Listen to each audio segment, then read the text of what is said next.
قبلہ ہمارے ہاں عام طور پر اہل تسنن اور اہل تشیع کے مابین عقیدہ عصمت کو لے کر بڑے مسائل ہیں، اور اہل سنت کے ہاں تو یہ بات ان کی ضروریات میں شامل ہے کہ انبیاء کے علاوہ کوئی معصوم نہیں ہوتا، اور آپ کی ماشاءاللہ 2 کتابوں کو بھی دیکھنے کا اتفاق ہوا، آقا علیہ السلام کے والدین کے حوالے سے اور سیدہ کائنات کے حوالے سے۔ تو آپ کا نقطہ نظر یا آپ کی ریسرچ کیا کہتی ہے، قرآن و سنت میں عصمت کیا چیز ہے، اور نبی کے ساتھ یا غیر نبی کے ساتھ اس کا تعلق ہے، یا یہ اللہ تعالیٰ کی طرف سے ایک انعام ہے، کسی کو بھی مل سکتا ہے؟ بسم اللہ الرحمن الرحیم۔ محترم شکریہ۔ گزارش یہ ہے کہ عصمت اصلاً خلقی وصف ہے، صحیح، یعنی آدمیت کے لیے، انسانیت کے لیے۔ ملائکہ کے لیے خلقی وصف ہے۔ تو کائنات کے باسیوں کے اندر چونکہ طبع فطرت کے اندر جو عظمتیں ہیں وہ فرشتوں سے مختلف ہیں۔ فرشتوں کے اندر وہ علائق نہیں، وہ احساسات نہیں۔ تاہم انبیاء علیہ السلام کے لیے جو عصمت کا خاصہ بیان کیا گیا ہے، اس پر میں تھوڑی سی تفصیل چاہوں گا۔ عصمت کو جب ڈیفائن کیا جاتا ہے ہمارے اہل سنت کے مائنڈ سیٹ کے مطابق، تو کہتے ہیں اجتناب المعاصی مع التمکن فیہا، قدرت گناہ کے باوجود گناہ نہ کرنا عصمت ہے۔ صحیح، یعنی عوارضات گناہ، احساسات، محسوسات، وہ لوازمات تو موجود ہیں، لیکن اللہ تعالیٰ کی رحمت کا غلبہ، اس کی توفیق کی عظمت جب شامل حال ہوتی ہے تو قلب و روح پر صرف اللہ کی عظمت اور اس کی رحمت کا غلبہ ہوتا ہے۔ پھر گناہ تو دور کی بات ہے، یا صدور گناہ تو دور کی بات ہے، بس فسائے گناہ بھی اس طبع سے نہیں گزر سکتا۔ صحیح، اور خاص کر عصمت کا جو قاعدہ بیان کیا گیا ہے نا، دراصل یہ مستشرقین نے، اسی شروع سے یہ مخالف ہیں دین کے، انہوں نے انبیاء علیہ السلام کے تقدس مآب تشخص کو ہٹ کیا ہے۔ صحیح، اور اسلام کے مخالف چونکہ یہود و نصارہ تو ہیں، دیگر اقوام بھی ہیں، تو انہوں نے سوچا کہ اسلام کے غیر متبدل نظام جو ہے اس کو چیلنج کیسے کیا جائے۔ صحیح، تو ان اقوام کے پاس دلائل تو تھے نہیں، تو انہوں نے کہا کہ ہٹ کیا جائے بانی اسلام کی شخصیت کو، اور ان عظمتوں کو ہٹ کیا جائے جو اسلام میں بطور حوالہ پیش کیے جاتے ہیں۔ صحیح، تو اس ٹائٹل پر انہوں نے ان کے خلاف عصمت جو باتیں تھیں وہ منسوب کرنا شروع کر دیں، تعدد ازواج وغیرہ وغیرہ۔ تو علماء کرام ذوی احتشام نے اس بات پر غور کیا کہ انبیاء علیہ السلام کا وجود چونکہ صاحب اسوہ ہوتا ہے، لہذا صاحب اسوہ کے لیے طہارت مآب ہونا ضروری ہے، کیونکہ ان کے اسوے کی روشنی میں ہی کردار سازی کا تسلسل ہے اور تیقن ہے۔ تو اس حوالے سے انبیاء علیہ السلام کے لیے عصمت جو ہے وہ لازمی مانی گئی ہے کہ یہ ملکہ ہے قدرتی، اور غیر انبیاء کے لیے جو عصمت کا تصور دیا جاتا ہے، یہاں ہمارے تشیع اور تسنن مختلف ہو جاتے ہیں۔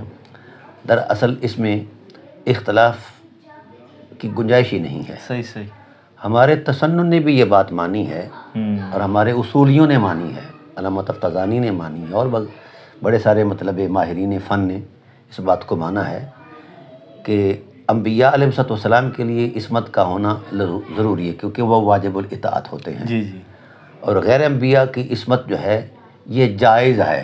اچھا اچھا، ٹھیک، یہاں تک تو اہل سنت بھی ایگری ہیں۔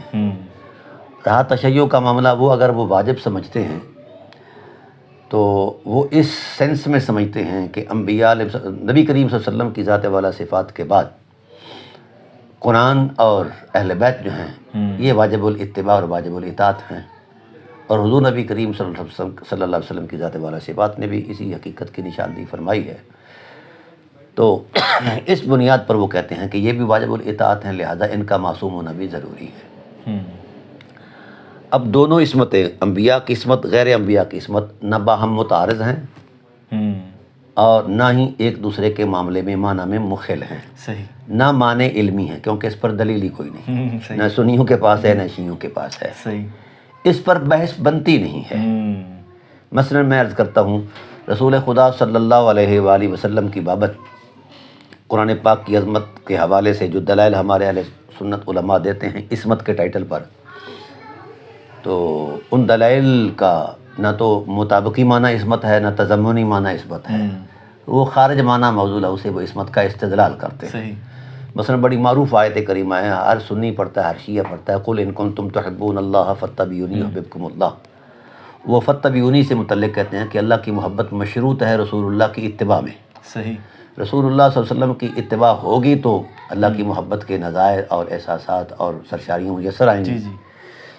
تو اہل سنت کے علماء یہ کہتے ہیں، امام فخر رازی علیہ رحمہ اور بھی بہت سارے علماء نے کہا ہے کہ چونکہ مطبوع کا معصوم ہونا ضروری ہے۔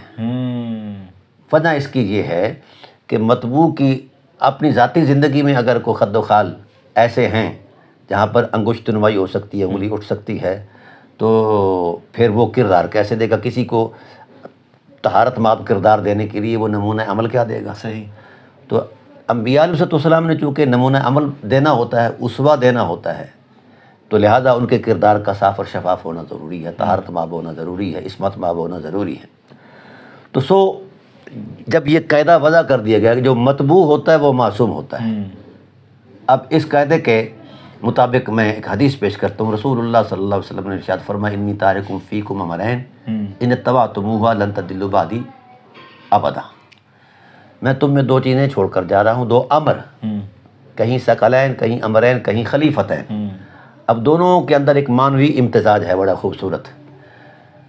اگر ثقلین کا ٹائٹل لیا جائے تو ما ان تمسکتم، جب تک تم اس سے وابستہ رہو گے، تو تمسک کہتے ہیں حصول دلیل کو۔ صحیح۔ شرعی حکم کے بیان کرنے میں دلیل کا حاصل کرنا، دلیل اور حکم کے اندر مطابقت پیدا کرنی، یہ ہے تمسک۔ تو جب تک شرعی دلیل نہ ہو کوئی ضابطہ شریعہ کو بندہ بیان کر ہی نہیں سکتا۔ بالکل۔ تو رسول اللہ صلی اللہ علیہ وسلم نے اپنی ذات کے بعد قرآن اور اہل بیت کو اتھارٹی مانا ہے کہ جہاں یہ بول جائیں کہ وہی شریعت کی دلیل ہے۔ صحیح۔ جس ضابطۂ حیات میں بطور دلیل مؤثر یہ عظمتیں آ جائیں، قرآن کی آیت آ جائے، میری اہل بیت کی سیرت آ جائے، ذات آ جائے، قول آ جائے، تو وہ ایک اتھینٹک چیز ہے، وہ عصمت مآب ہے سمجھو، کیونکہ ان کو بھی تو تمسک کہتے ہیں حصول دلیل کو۔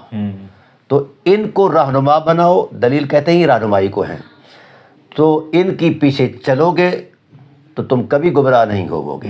تو گویا رسالت کا اعتماد اس بات کی گواہی ہے کہ رسالت نے خود ان کے اندر عصمت کو مانا ہے۔ صحیح۔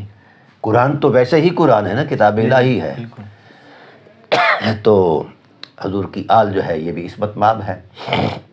اب انی تارکوں فیکم خلیفتین، دو خلیفے، اپنی ذات کے بعد اپنا اعتماد، جس طرح اللہ نے فرمایا نا انی جاعل فی الارض خلیفہ، ہم اپنا اعتماد تم پر بیان کر رہے ہیں، زمین میں آدم کو خلیفہ بنا رہے ہیں، یعنی اپنے احکامات شریعہ کے نفاذ کے لیے یہ اتھارٹی ہے۔ تو اب رسالت پناہ عالم صلی اللہ علیہ وسلم نے بھی اپنی ذات کے بعد دو اتھارٹیز کا بطور خاص ذکر کیا، قرآن اور اہل بیت کا۔ ان اتبعتموہما، اگر تم ان کی پیروی کرو گے، اتباع کرو گے، قرآن میں بھی اتباع تھا، تو جب نبی نے نبی ہو کر نبوی منصب کے مطابق ان کو مطبوع قرار دیا ہے، تو مطبوع کا حسب قاعدہ اہل سنت معصوم ہونا ضروری ہے۔ صحیح صحیح۔ لہذا یہ کوئی صورت نہیں کہ شیعہ سنی آپس میں پھڈے میں پڑ جائیں۔ یہ ویسے ہی اللہ تعالیٰ معاف فرمائے، میں ایک لفظ سخت بولتا ہوں، یہ ٹریڈ کمپنیاں بنتی جا رہی ہیں، ٹھیک ہے نا؟ شیعہ اپنی ٹریڈنگ کرتا ہے، سنی اپنی ٹریڈنگ کرتا ہے، وہ ایک دوسرے کی، وہ ان کی لڑائی کبھی کبھی تو نورا کشتی نظر آتی ہے اور کبھی کبھی وہ سوتنوں والی لڑائی نظر آتی ہے۔ صحیح صحیح۔ تو اس طرح کی یہ صورتحال ہے، کوئی معنوی ایسا نہیں کہ نبی کو، کسی غیر نبی کو معصوم کہا جائے تو وہ کوئی بندہ اہل سنت سے خارج ہو جاتا ہے، فلاں ہو جاتا ہے۔ ویسے ہی آج کل کے ہمارے علماء نے نا مسلمانوں کو اسلام سے خارج کرنے کے لیے، ہمارے بریلویوں نے سنیت سے خارج کرنے کے لیے ایک سمجھو ٹھیکہ لیا ہوا ہے، جی جی، ہاں ایک مشن جاری کیا ہوا ہے۔ کسی کو لاتے نہیں ہیں، نکالتے یہ سنیوں کو نکالتے ہیں یا مسلمانوں کو جناب علیہ السلام سے نکالتے ہیں، اسلام میں لاتے نہیں۔ صحیح صحیح صحیح۔